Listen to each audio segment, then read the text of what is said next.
Кој жешки компири му паднаа в раце на градоначалникот Љупчо Папазов, со кој ќе треба да се справува во текот на мандатот, е прашање кое привлекува посебно внимание во јавноста.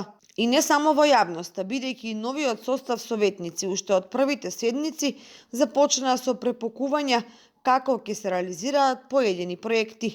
Изградбата на типските куќи за семејствата кои живеат во старата касарна остана нереализирана желба на претходниот градоначалник, главно поради несоодветно наметнатата локација која засегна други граѓани.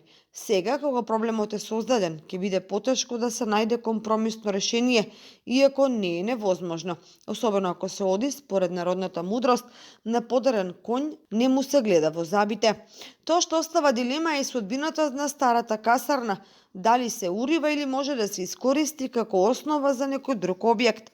Жежок Компир е изградбата на мини хидроцентралата на Мала река, која претходно Советот на општината, заедно со градоначалникот, вешто го ескивираа и им го оставија во наследство на актуелните.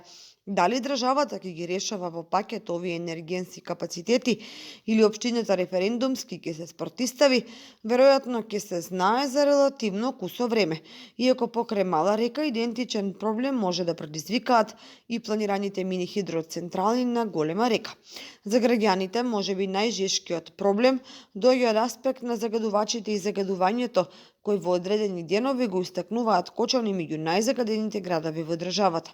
Лани општината ангажира фирма да ги утврди загадувачите и загадувањето, се субвенционира еколошки грејни тела и велосипеди, ама денеска, например, Кочани е најзагаден град во државата.